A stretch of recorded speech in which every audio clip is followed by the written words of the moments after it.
78번 중개사무소에 관한 다음 설명 중 맞는 것은 1. 등록관청이 분사무소 이전 신고를 받은 경우 그 분사무소의 이전 전후에 등록관청에 통보하여야 한다. 맞습니다. 2. 개업공인중개사는 둘 이상의 중개사무소를 둘 수 없으나 천막 등 이동이 용이한 임시 중개시설물을 설치할 수는 있다. 없답니다. 역시 없답니다. X. 3. 중개사무소를 등록관청 관할구역 밖으로 이전한 후 이전 신고를 하지 않은 경우 두 개의 사무소를 설치한 것으로 인정되어 행정처분을 받을 수 있다. 자, 이 경우는 두 개의 사무소를 설치한 것으로 인정되는 것이 아니라 100만원 이하의 과태료 처분을 받을 수 있습니다. 그래서 X. 4. 개업공인중개사가 중개사무소 이전한 경우에는 7일 이내에 이전 신고를 하여야 한다. 7일이 아니라 10일 이내입니다. 10일 이내. X. 5. 주된 사무소와 분사무소의 업무 보정 설정 방식과 금액은 같다. 업무 보정 설정 방식은 같습니다. 그런데 금액은 다릅니다. 그래서 X. 다 X고 하나만 O. 78번 맞는 걸 고르니까 1번이 정답이 되겠습니다. 79. 중개사무소 이전에 관한 다음 설명 중 가장 거리가 먼 것은 1. 등록관청의 관할구역 내를 막론하고 이전 후 10일 이내에 이전 후에 사무소를 관할하는 등록관청에 신고해야 한다. 맞습니다. 2. 중개사무소 이전 후 10일이 지나도록 이전 신고를 하지 않은 경우 100만원 이하의 과태료에 처해진다. 맞습니다. 3. 중개사무소 이전 신고는 반드시 개업공인중개사가 해야 한다. 맞고요. 4. 사무소 이전 신고 시 공인중개사법 시행규칙에서 정한 별지 서식에 따라 신고하며 이전 신고 시 중개보수는 없다. 맞고요. 5. 이전 시 개업공인중개사는 중개사무소 등록증, 분사무소는 분사무소 설치신고 확인서만 제출하면 되는데 만자 나오면 이상하죠? 예, 당연히 등록증이나 분사무소 설치신고 확인서도 제출하지만 이거 외에도 중개사무소 확보를 증명하는 서류도 같이 제출해야 합니다. 그래서 X. 다 오고 하나만 X. 거리가 먼 것을 고르니까 79번은 5번이 정답이 되겠습니다.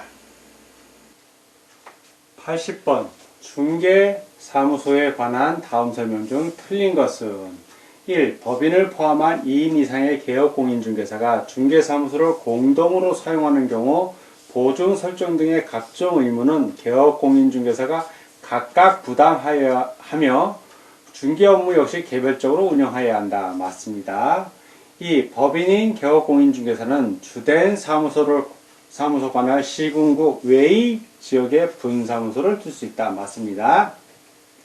3. 중개사무소 공동사용신고서 제출 시 당해 중개사무소 소유주의 승낙서를 첨부해야 한다. 소유주의 승낙서가 아니죠.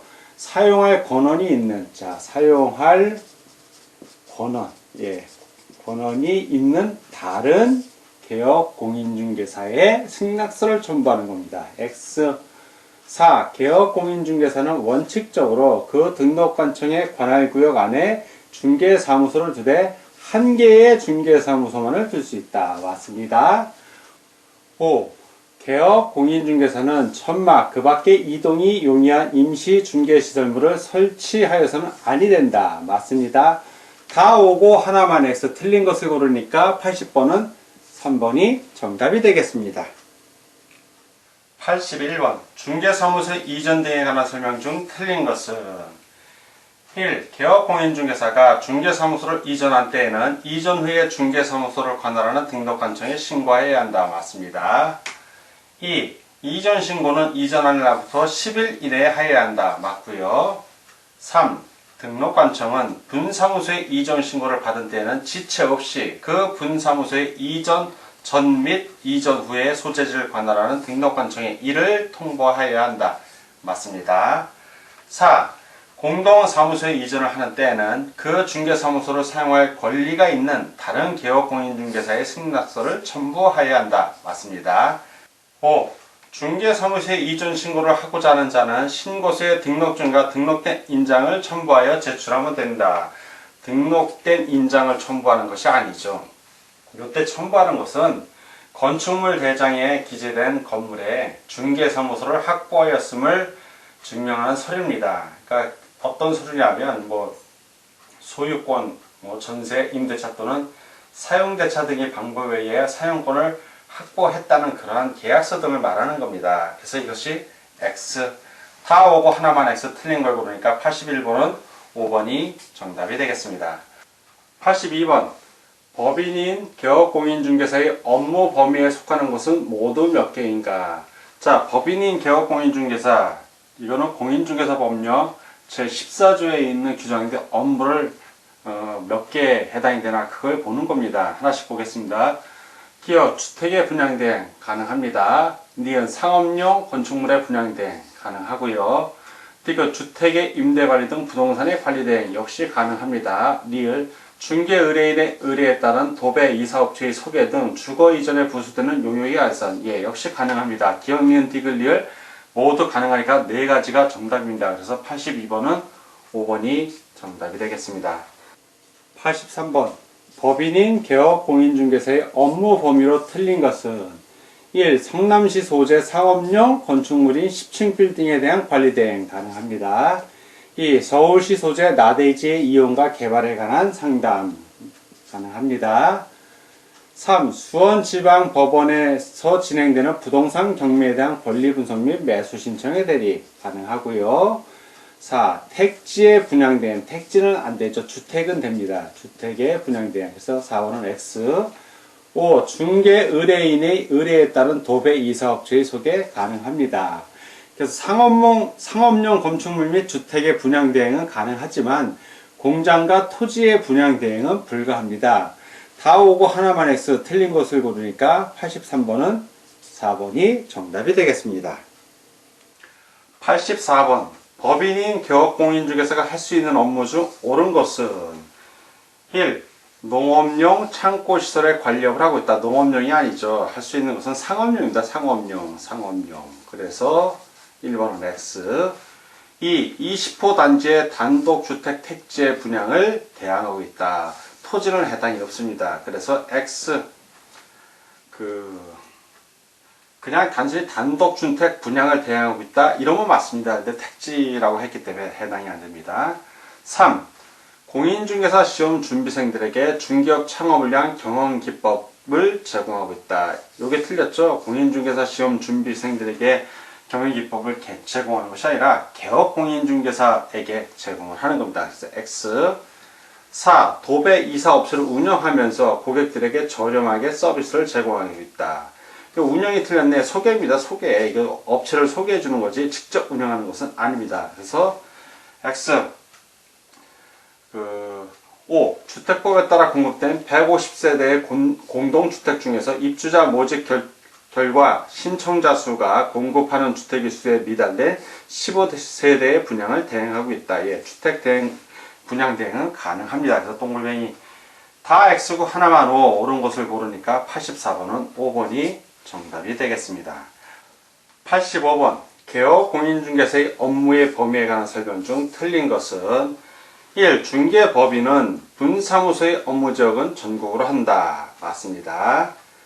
2. 특수법인은 공인중개사 법령상 상세한 규정이 없으므로 전국을 업무지역으로 할 수 없다. 전국을 업무지역으로 할 수 있답니다. 있다.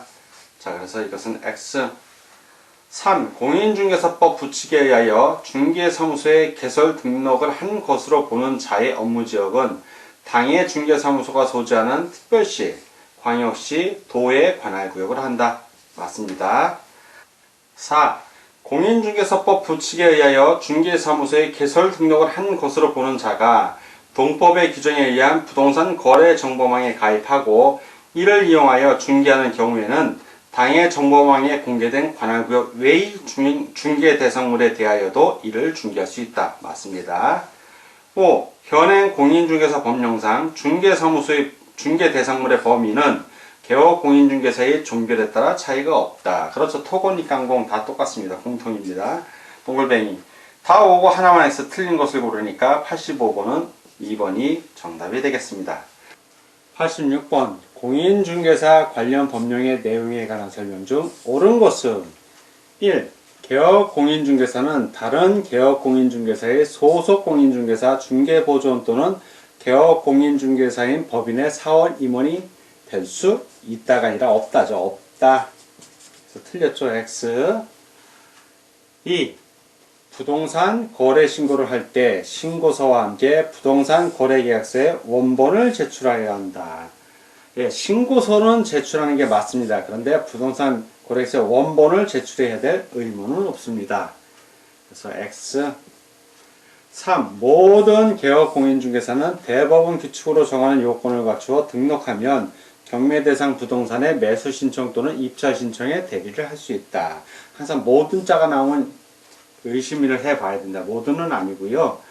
법인인 개업공인중개사와 공인중개사인 개업공인중개사만 가능하고요. 부측에서 개설 등록을 인정한 자, 중개인이죠. 옛날에 중개인이라고 했습니다. 인정한 자는 매수 신청 입찰 대리를 할 수 없습니다. 그래서 X. 4. 법인인 개업공인중개사도 다른 개업공인중개사와 중개사무소를 공동으로 사용할 수 있다. 이거는 가능합니다. 중개사무소 공동사용. 5. 개업공인중개사는 이동이 용이한 임시중개시설물을 일시적으로 설치하여 사용할 수 있다. 있다 아니죠. 없답니다. 없다. 사용해서는 아니하니까요. 그래서 X. 다 X고 하나만 O. 옳은 것을 고르니까 86번은 4번이 정답이 되겠습니다. 87번 중개보조원과 소속 공인중개사를 비교한 내용 중 틀린 것은 1. 소속 공인중개사는 공인중개사 자격이 있고 중개보조는 자격이 없다. 예, 정확하게 설명하고 있습니다. 2번 소속 공인중개사와 중개보조원은 업무 범위의 차이가 있다. 예, 맞습니다. 3번 소속 공인중개사와 중개보조원은 모두 실무교육을 받을 필요가 없다. 요게 틀렸죠? 모두 요게 틀렸습니다. 소속 공인중개사는 실무교육 대상자이고 중개보조원은 직무교육 대상자입니다. 그래서 소속 공인중개사는 실무교육 받을 필요가 있는데 없다고 되어 있으니까 이것이 X. 4. 중개사무소에서 고용할 수 있는 고용인의 수에는 제한이 없다. 명문의 규정이 없으니까 1명, 2명, 10명 가능한 겁니다. 100명도 가능합니다. 이론상으로는. 자, 맞는 지문이고요. 5. 소속 공인중개사는 당해 중개 업무를 수행한 경우 계약서와 중개 대상물 확인 설명서에 서명 및 날인해야 하나 중개보조는 서명 및 날인 의무가 없다. 그렇죠. 요거 밋입니다. 요거 밋. 서명 및 날인. 자, 요거 밋자를 써야 되고요. 소속 공인중개사는 서명 및 날인 의무가 있습니다. 그런데 중개보조는 없다는 거 꼭 기억하십시오. 이거 맞는 지문입니다. 이거 밋인데 밋이 빠져 있습니다. 다 오고 하나만 해서 틀린 것을 고르니까 87번은 3번이 정답이 되겠습니다. 88번 공인중개사인 개업공인중개사 갑과 그의 소속 공인중개사 을이 있다. 갑이 모르는 사이에 을이 중개의뢰인을 기망하여 폭리를 취하였다. 이에 대한 처분으로 틀린 것은 1. 을은 1년 이하의 징역 또는 1천만원 이하의 벌금에 처해진다. 맞습니다. 거짓된 언행으로 금주행위에 해당이 되죠. 2. 을이 징역형이나 벌금형을 받으면 갑도 1천만원 이하의 벌금형에 처해진다. 예, 맞습니다. 3. 갑이 벌금형에 처해져도 등록의 결격서에 해당되지 않는 것이 판례의 입장이다. 예, 맞습니다. 4. 을이 징역형을 받으면 공인중개사 자격이 반드시 취소되나 갑은 취소되지 않는다. 예, 역시 맞습니다. 5. 갑과 을이 공모하여 의뢰인을 기망하여 폭리를 취한 경우 갑의 중개사무소 개설 등록은 반드시 취소된다. 반드시는 아니죠. 이게 취소될 수 있답니다. 거짓된 언행 등으로 중개 의뢰인의 판단을 그르치게 한 경우에는 임의적 등록 취소 사유에 해당이 됩니다. 그래서 반드시가 틀렸기 때문에 X. 다 오고 하나만 X 틀린 걸 고르니까 88번은 5번이 정답이 되겠습니다.